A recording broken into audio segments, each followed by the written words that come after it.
प्रचार करते हैं जब तक वह दोबारा वापस ना आ जाए। तो यहाँ जब तक वह दोबारा वापस ना आ जाए।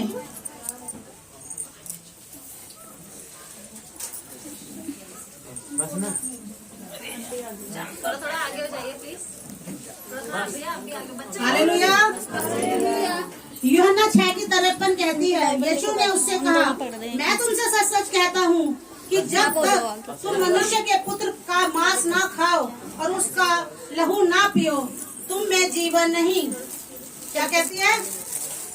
यीशु ने उससे कहा, मैं तुमसे सच सच कहता हूँ कि जब तक तुम मनुष्य के पुत्र का मांस ना खाओ और उसका लहू ना पियो, तुम में जीवन नहीं।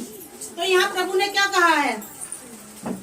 तो यहाँ प्रभु कहते हैं, उस घड़ी भी समझा रहे थे कि तुम्हें मेरा मांस खाना और लहू पीना आवश्यक है, अर्थात उसका मांस और उसका लहू उसकी देह में हमारे एक होने के विषय में बताता है। उसका मांस और लहू क्या बताता है? कि उसकी देह और हमारी देह क्या है?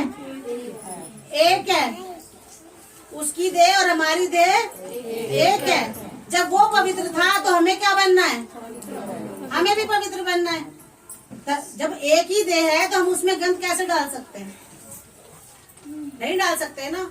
कि जब हम उसका मांस खाते या उसका लहू पीते तो हम उसकी देह का एक हिस्सा बन जाते हैं।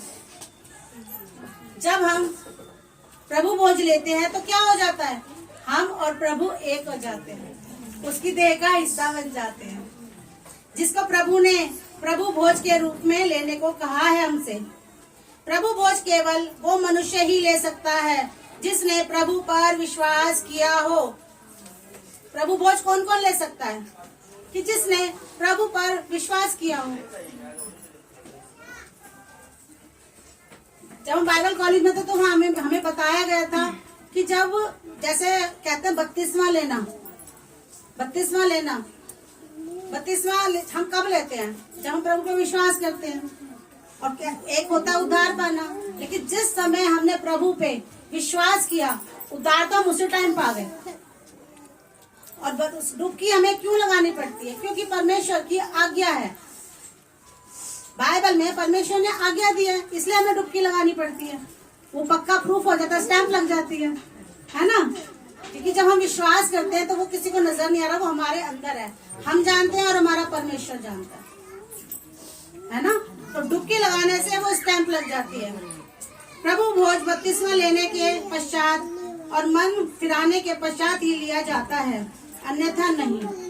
क्योंकि कहीं मनुष्य प्रभु की देह और प्रभु का लहू एक हो सकता है, जिसने प्रभु के पर विश्वास किया, बपतिस्मा ले रखा हो और अब प्रभु पर विश्वास करे, सांसारिक रीति पर नहीं। किस पर विश्वास करेंगे हम लोग? प्रभु पर। संसारी रीति पर नहीं करेंगे। उनको तो कहीं कुछ मिले तो प्रसाद हो जाता है उनके लिए। हमारे लिए प्रसाद नहीं है, हमारे लिए प्रभु की देह है, प्रभु का लहू है हमारे लिए ये। पर प्रभु के मार्गों पर ही चलना हो। आगे पढ़ेंगे, कुरिन्थियों निकाला हुआ है ना, कोई पढ़े 11:27 से पढ़े। इसलिए जो कोई अनुचित रीति से प्रभु की रोटी खाए या उसके कटोरे में से पिए, वह प्रभु की देह और लहू का अपराधी ठहरेगा।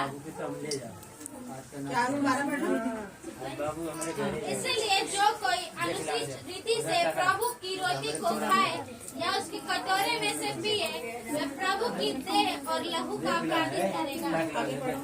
इसीलिए मनुष्य अपने आप को जांच ले और इसी रीति से इस कटोरे में से खाए और इस कटोरे में से पिए, क्योंकि जो खाते पीते समय प्रभु की देह को न पहचाने, वह इस खाने और पीने से अपने ऊपर दंड लाता है। इसी कारण तुम में बहुत से निर्बल और रोगी हैं और बहुत से भी सो गए हैं। यदि हम अपने आप को जांचते तो